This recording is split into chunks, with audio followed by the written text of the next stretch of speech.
Bismillahirrahmanirrahim. Assalamualaikum warahmatullahi wabarakatuh. Nama saya Aimaya Ajija. Saya adalah guru mata pelajaran pemrograman dasar. Di sini sebelum kita belajar, kita harus berdoa bersama-sama. Berdoa dimulai. Berdoa selesai. Nah, hari ini saya akan menjelaskan tentang alur logika perangkat lunak dan bahasa pemrograman. Ya, di sini kompetensi dasarnya 3.1 menerapkan alur logika pemrograman dasar, yang kedua 4.1 membuat alur logika pemrograman dasar. Selanjutnya komputer. Kalian harus memahami apa itu komputer. Komputer secara umum adalah alat yang dipakai untuk mengolah data. Ya, mungkin di sebagian di antara kalian pasti sudah mengetahui apa itu komputer, ya, dan bagaimana cara menggunakannya. Selanjutnya yaitu program komputer. Nah, di sini kalian harus belajar program komputer. Program komputer seringkali disingkat sebagai program.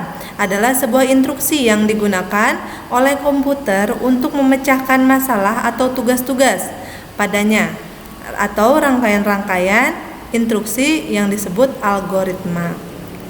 Di sini ada konsep dasar pemrograman. Yang pertama, originating, input, process, output, distribution, dan storage. Lalu kalian juga harus memahami alur logika pemrograman komputer. Ada dua. Yang pertama, dasar pemrograman. Yang kedua, alur dan prosedur pembuatan program. Ya. Nah, di sini ada mekanisme proses algoritma.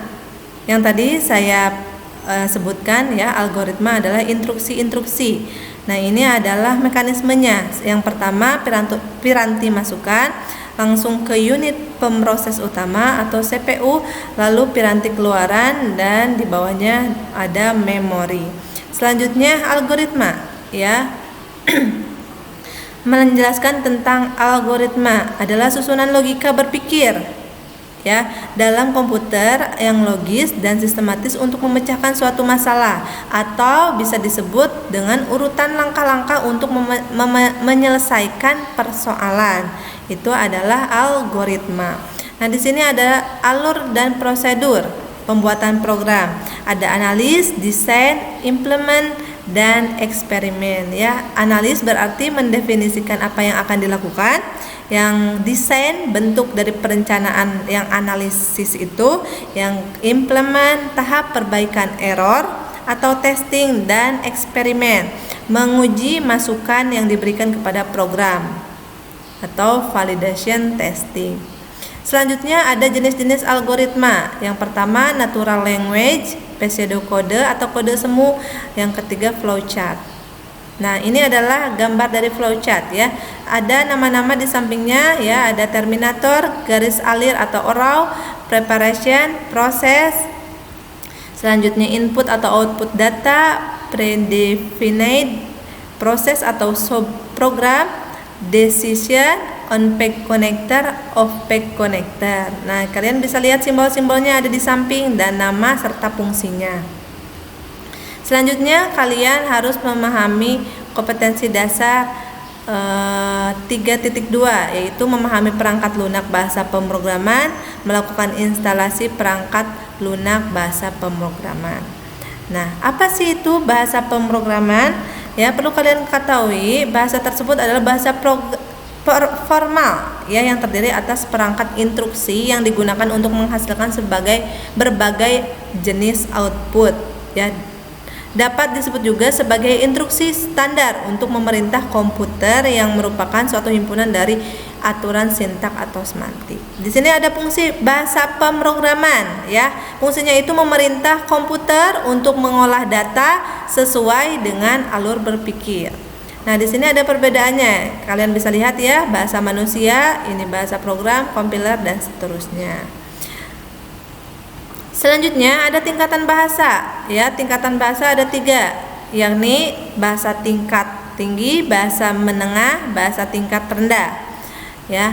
Lalu ada perangkat lunak bahasa pemrograman, ya. Ada banyak perangkat lunaknya, dan ini di sampingnya ada gambar-gambar, ya, gambar-gambar atau nama perangkat lunak yang harus kalian ketahui.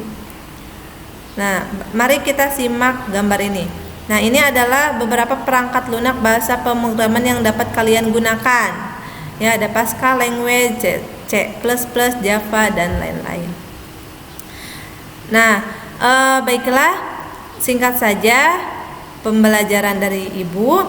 Selanjutnya, kalian harus membuat tugas.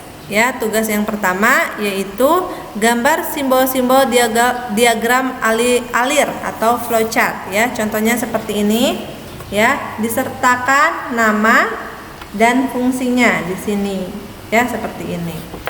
Nah, gambarnya tidak usah pakai karton, cukup di kertas folio bergaris ya, gambar dengan rapih menggunakan penggaris. Yang kedua, buatlah satu contoh flowchart tentang cara menghitung luas lapangan basket dengan diketahui panjang 120 meter dan lebar 65 meter.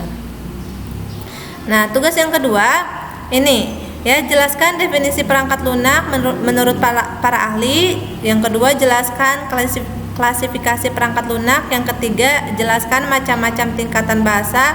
Yang keempat, sebutkan macam-macam perangkat lunak. Yang kelima, buatlah langkah-langkah instalisasi perangkat lunak. Ya, perangkat lunaknya pre-Pascal. Lalu lakukan instalasi perangkat tersebut baik di HP maupun laptop. Dengan ketentuan ya, tulis jawaban Anda di folio bergaris. Jika sudah selesai, beri nama, jangan lupa kelas dan tanggal pembuatan tugas. Nah, file jika kalian susah untuk mengunduh, silahkan unduh di link yang sudah Ibu berikan di bawah ya. Terima kasih, pembelajaran sudah selesai, semoga bermanfaat. Wassalamualaikum warahmatullahi wabarakatuh.